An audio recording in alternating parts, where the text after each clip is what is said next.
Well, good morning and welcome once again to Elevenses. I'm Kevin Williams of Survival Skills Rider Training, and you're watching show number 251. It's Sunday the 3rd of July.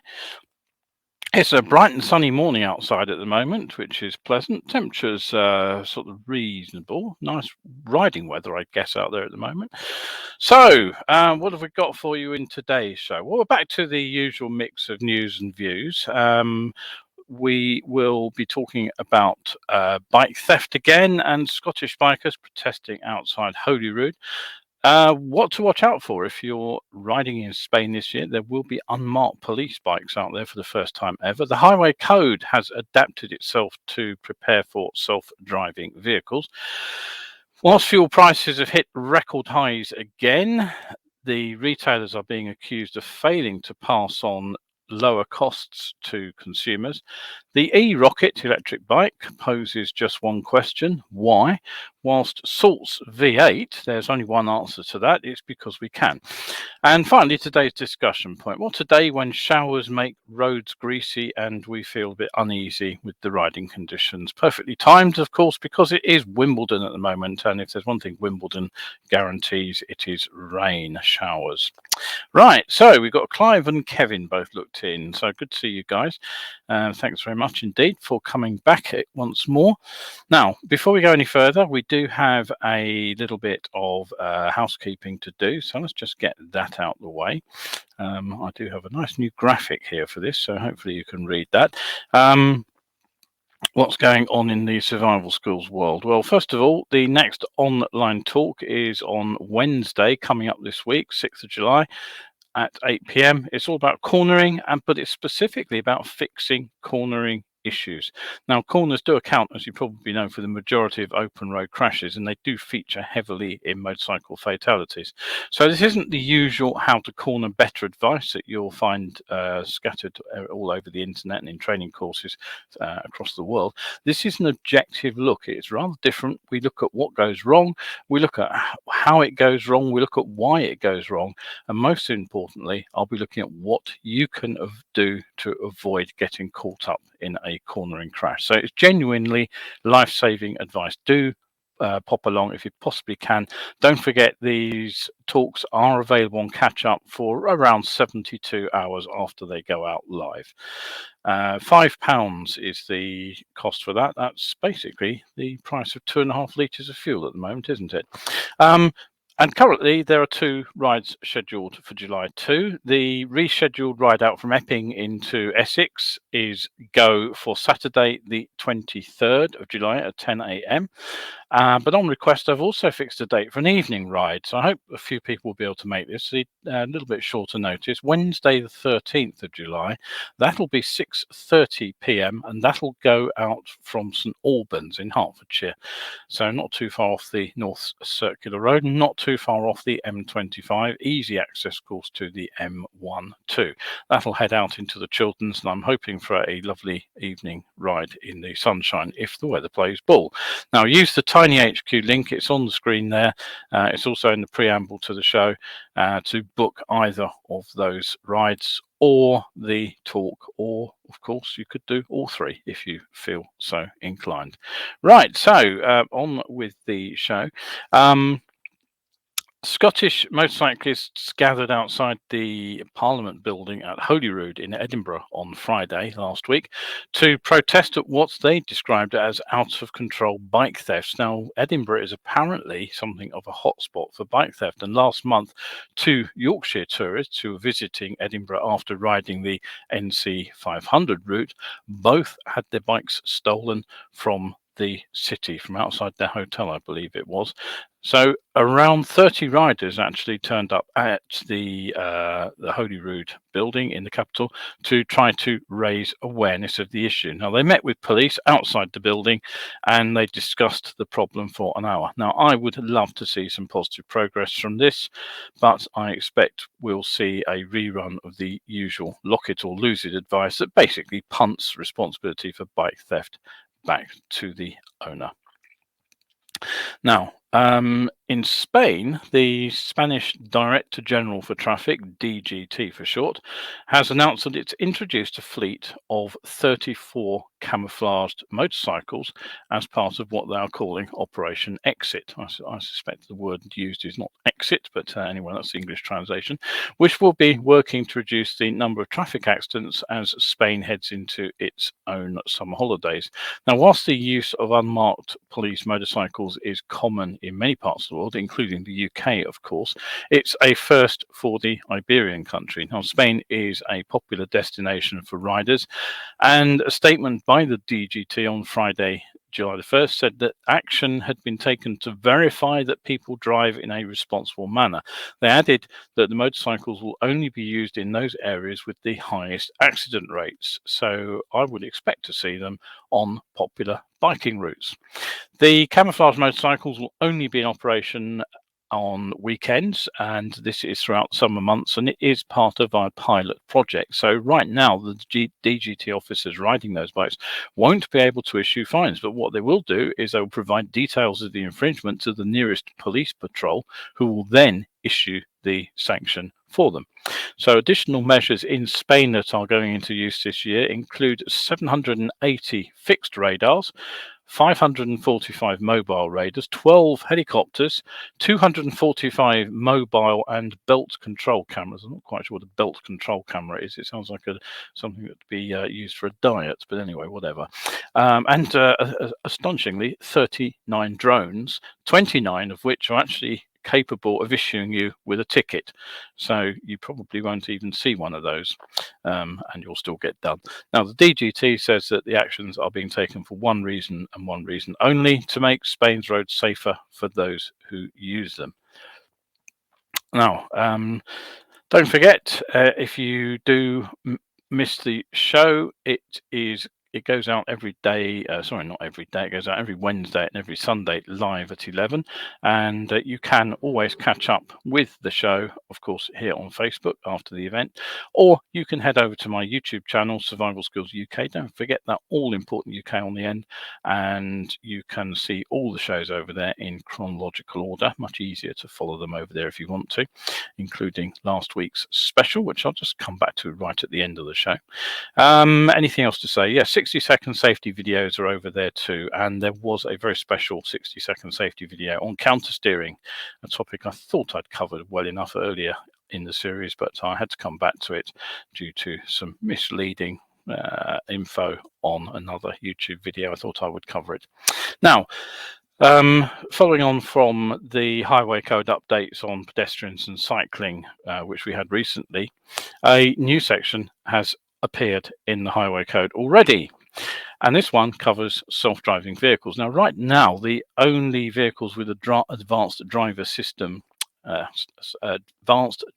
assistance systems are available in the UK. So in things like the lane drift and the alerts if there's something in your blind spot, but there are no vehicles in the UK which have been classified as self-driving. But it is expected they could appear on our roads next year. Now, as always, the intent of the Highway Code is to offer guidance on safe driving, and to that end, the new rules state that whilst travelling in self-driving mode, motorists must be ready to resume control. But there's a but, of course, to this. There's also a change to the current regulations which allow drivers to view content not related to driving on a built-in display screen. And I would seriously argue, if the self-driving vehicle is in control and you are supposed to be paying attention, ready to resume control at any moment, how on earth can you seriously be watching non-driving entertainment on the screen? How is it that that doesn't conflict with the prior instruction? If you have any ideas about how that could work, please do feel free to let me know. Now, rather bizarrely, whilst you can watch the built-in screen, you still can't use a handheld mobile phone, because apparently, according to the Highway Code, that poses the greater risk of distracting drivers, and they claim that's shown in research. Now, I'd be interested to see what research suggests that you're less distracted by watching a movie on a fitted screen than you are by holding a conversation on a mobile phone. Anyway, hey ho, there we go. Now, Also in the news, the steady march of fuel prices heads towards the £2 per litre mark for petrol. The average price for unleaded was said to be 191.05 pence per litre on Sunday last week, but here in London it's definitely rather higher than that. It's more like, I would say, 194 at the average filling station. I have seen it over £2 already, and supermarkets aren't that much cheaper. I think when we filled the car up we saved 4p per litre. Now the 5p cut in fuel duty, you'll recall back in March, has long been swallowed up and spat out. But last week, both the AA and the RAC claimed that retailers had failed to pass on the duty cut and the savings that could be made from falling wholesale costs too, and that they failed to cut pump prices in line. Now, AA President Edmund King said pump prices are now more like pump fiction, as they don't reflect the general downward trends we've been seeing in wholesale prices. And the RAC's fuel spokesman Simon Williams also said it was difficult to understand how retailers can justify maintaining price hikes as the wholesale cost of petrol falls. He said, "We strongly hope pump prices have peaked for the time being and will now start to decrease in line with wholesale prices." Now, at the same time, the retailers have their argument too, and they say that they only make a few pence per litre anyway, and that the problem is that the weaker pound against the dollar is pushing up costs. And they also claim that the oil refineries themselves are taking a greater cut than in previous years.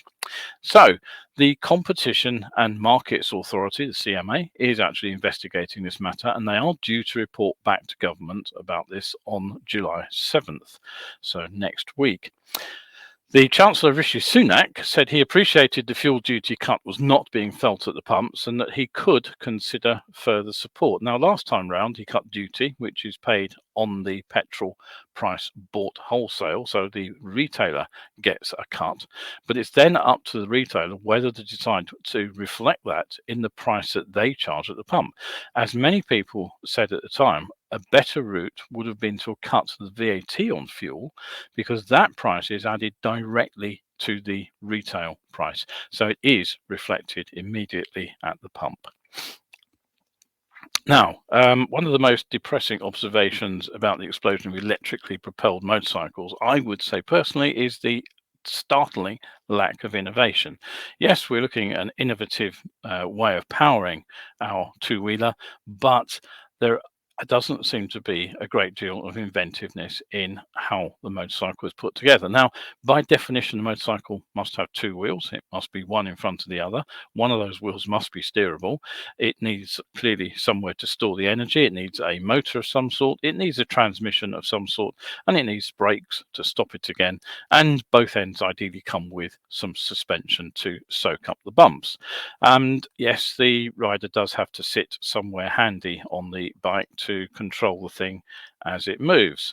Now, the form does tend to follow function. Let's just have a quick look at this one here. This is the new Ducati Moto e-bike. It's broken cover. It's actually out and about, and it's the shape it is, partly because it's an out and out track racer and aerodynamics and control matter, but also because the rules pretty much dictate the shape of the motorcycle. But beyond that, designing an e-bike is, if not an open book exactly, it is at least one with some room to sketch out some fresh ideas. Now, one area that could be looked at again is the feet forward design. Now, this is a model called an Exodus. It's not one I'm familiar with, which is why I grabbed it. Actually, it looks quite interesting. Now, why is the feet forward design worth looking at? Well, first of all, it's arguably safer in a crash, since the front wheel and the front suspension can be designed to absorb some of the impact, rather like the crumple zone of a car. The second thing is that when a low, long motorcycle like this impacts something, it's less likely to try to flip and send the rider catapulting forwards out of the bike. The rider sits lower, they sit in a seat rather than on the bike, and that means you can be strapped in. The bike, of course, can also be equipped with a safety cage, rather like a car, and in this case you can see it actually has rollover protection too. Now, as I say, this one is called an Exodus. I don't know a lot about it, but it does use conventional forks up the front. That's not ideal when they're firmly raked forwards like that, but there are alternatives, hub center steering being one of them, of course. And of course, the size of the batteries either suggests that they could be used as part of the stressed frame of the bike itself, or some kind of monocoque chassis could be used to mount them. It doesn't have to be tubular. But what happens? Well, the fact is, of course, that the vast majority of bikes follow the design path inspired by the safety bicycle. So in an attempt to look different, we simply end up with pretty much more of the same. The limits of designers' imagination pretty much seems to be the sort of hipster sawn-off rear seat style with a brown covering. And we can end up with monstrosities like this. Now, this is an eRockit. Now, in terms of styling, and I do use the term styling lightly, it seems to be the bastard offspring of one of these, which of course is the penny farthing, which predated the modern safety bicycle, and the Philips Stark Moto 6.5. There are styling cues which appear to have been lifted from both these bikes.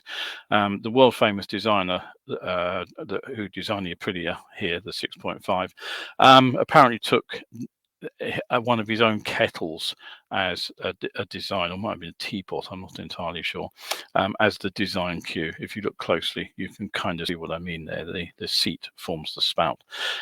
So what's the design inspiration for the eRockit? I honestly don't know, but here's the unique selling point. It doesn't actually have a twist grip. That would be clearly too straightforward for someone trying to design a motorcycle which isn't a standard motorcycle. No, you actually have to pedal the thing to get it to go. Now, it's not an e-bicycle. The pedals don't actually contribute anything to the movement of the machine. You are just whirling your feet round whilst the speed at which you rotate the pedals acts as your throttle. So the energy comes entirely from the built-in battery, but the rate of transfer of that energy to the rear wheel is controlled by how fast you pedal. The 16 kilowatt motor is just over the A1 learner limit, by the way. It's said to have a range of 120 kilometers. The designers say it's intuitive. Personally, I think that pedaling frantically to keep the thing moving along at any kind of speed would lose its attraction long before you got anywhere near the 120 kilometer distance. And I also think that the price of the bike will ensure that very few people will bother to try it out. It's almost €12,000, which is a fairly astonishing price, I think. Right, okay, a couple of comments. Kevin has said, what's he said? Typo. We'll try to catch the show later. Right, okay, thanks for looking in. And Terry, what's Terry got to say? The UK government regulation on allowing viewing of non-driving entertainment whilst notionally being ready to take control is, of course, a complete crock. Never want to mince words, I agree, Terry. Totally in line, of course, with, yes, right, leaving the COVID aside, I have my own views on that, which I'm sure you know personally. I won't bore people on screen with them, but I genuinely feel that the whole idea of someone being ready to take control whilst being distracted by reading a book or watching a movie or even just listening to music without focusing on the road is a nonsense. Now, okay, if that particular motorcycle we've just seen was fairly ludicrous, in my opinion, for some the V8 engine is iconic, but I have to ask precisely why the Australian Salt Motorcycle Company is developing a 1200cc V8, which is apparently aimed at two-wheeled users. I really don't have any idea. Now, the motor was originally unveiled last autumn as a petrol-powered affair, but not surprisingly, with the imminent demise of fossil fuels, the switch has been made to run it on hydrogen. Now, Salt's owner, Brendan James, just happens to be the founder and chairman of Line Hydrogen, and they've opened a solar-powered hydrogen production plant in Tasmania. Now, Line, I should say, claims that the $100 million US let's start again, Australian dollars. That is 69 million US dollars if you want the conversion. It'll generate around 150 kilograms of what they call green hydrogen on a daily basis, and the company hopes to start production by the end of January next year. Now, the article I read talks about this as a large-scale operation, but let's do the sums.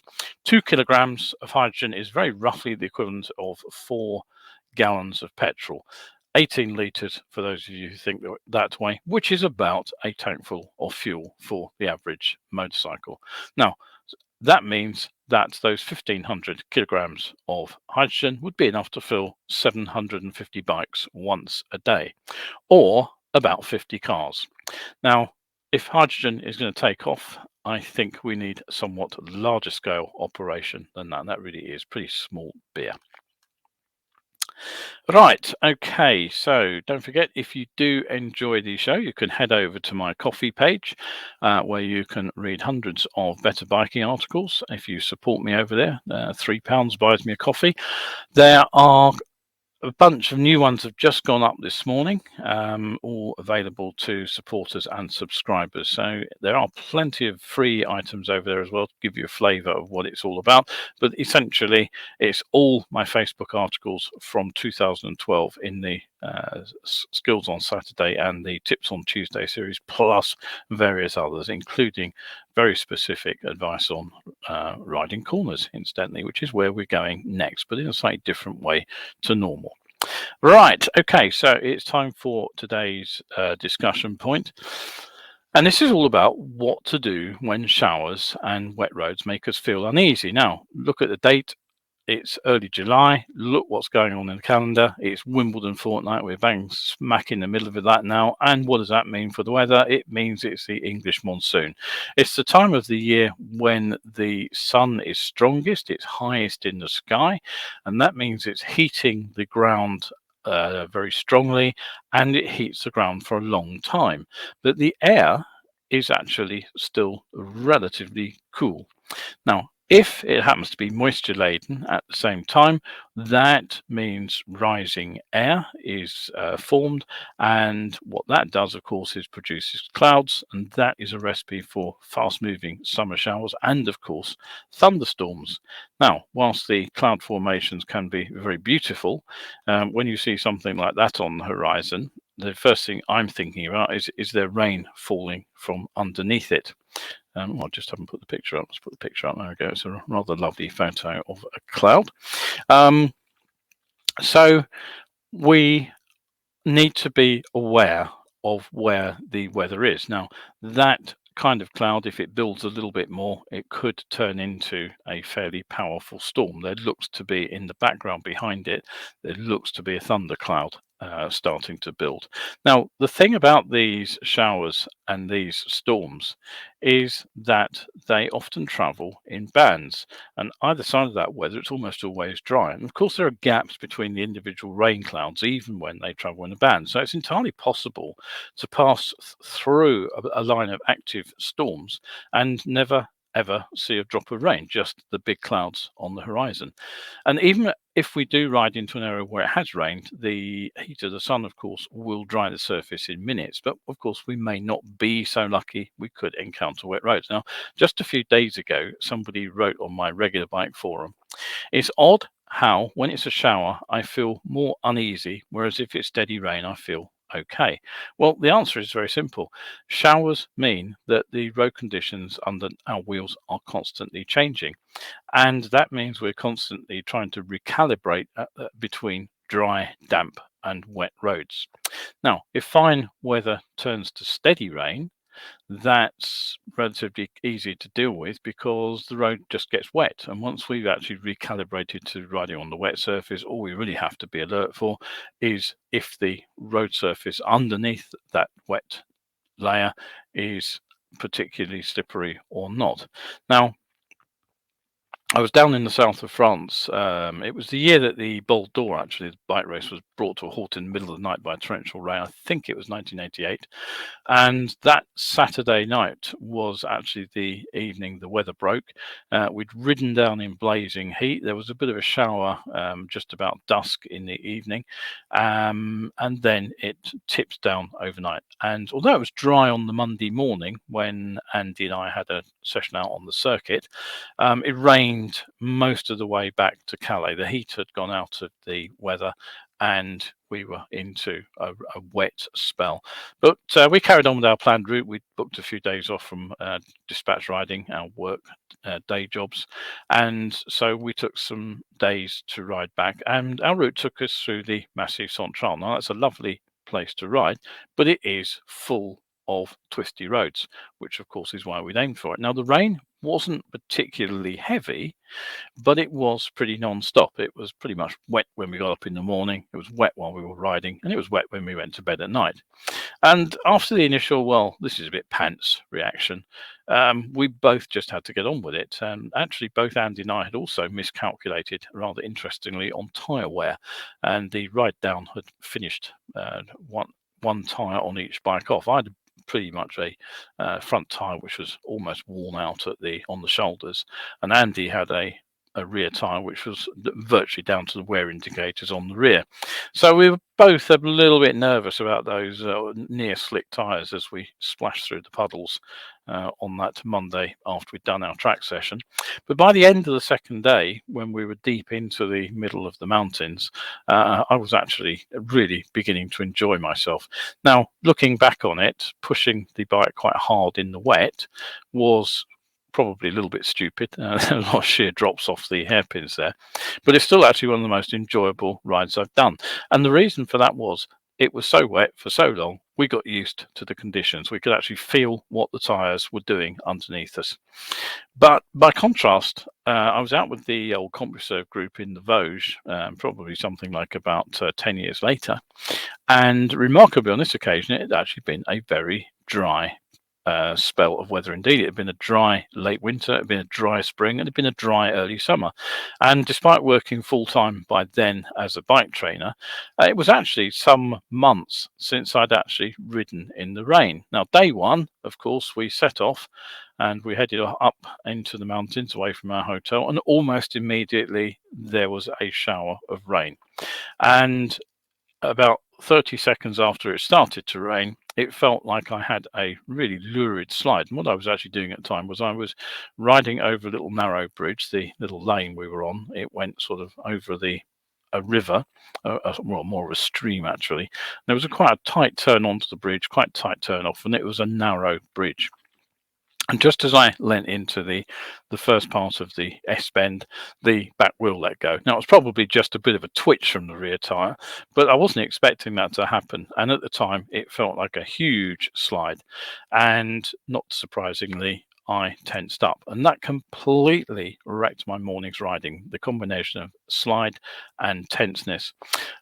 Trying to keep up with the other riders on the group, I began to make all the cornering mistakes I see riders make on my confidence builder courses. Things like slowing down ineffectively and arriving at a corner a bit too fast. When I was deciding to brake, it was too late, too gently, and I ended up braking harder and harder and harder as I was starting to tip into the corner.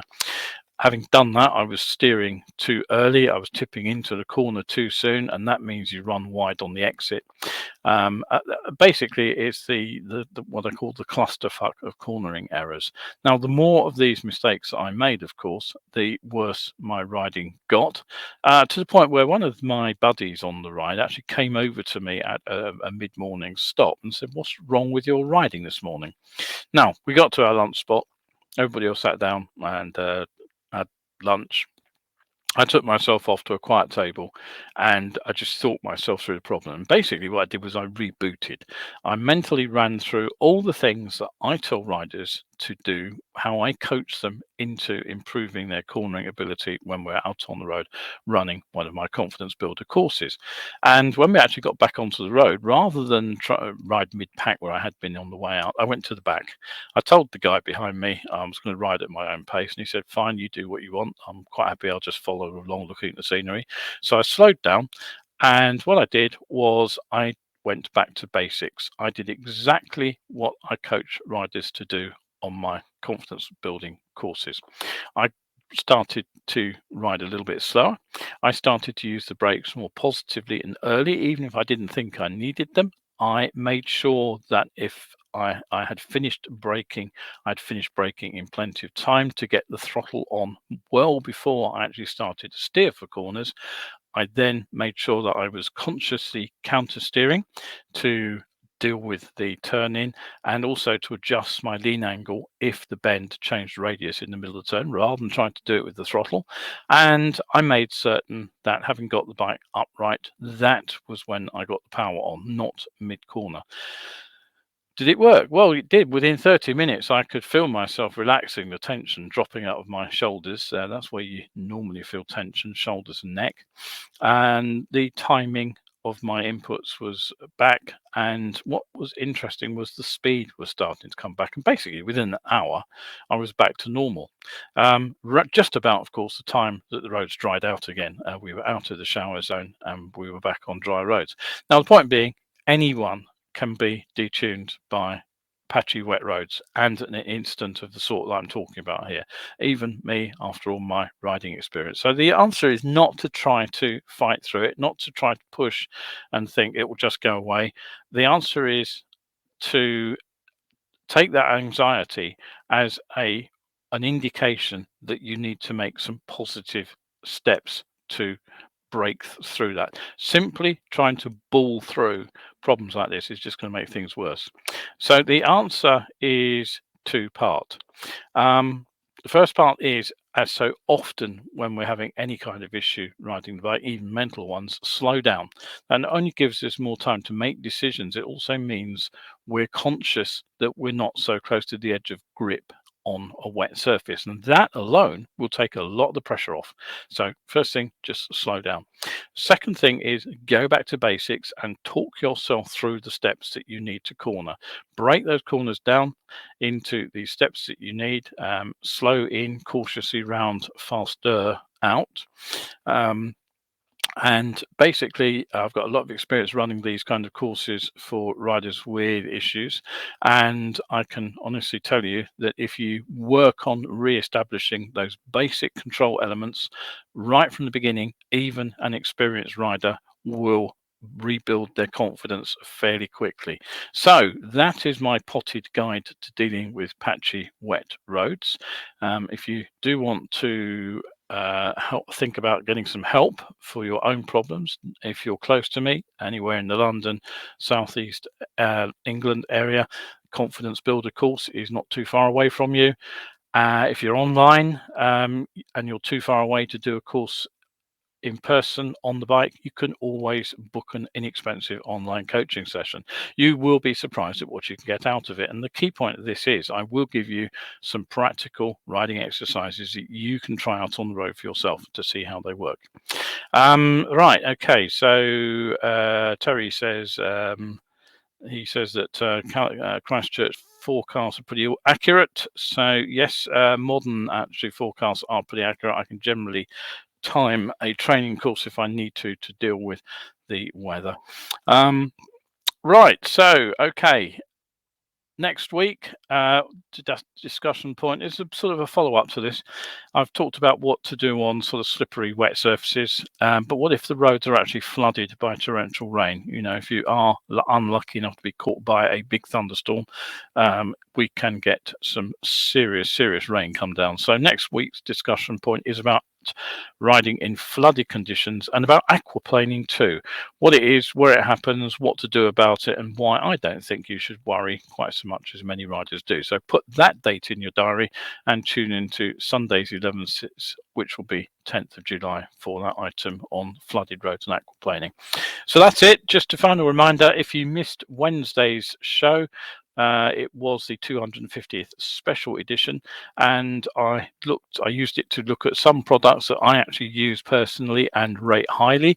Everything from little £4 gadgets to an aftermarket shock absorber, and some other products which I looked at and thought, frankly, didn't cut the mustard or were a waste of money.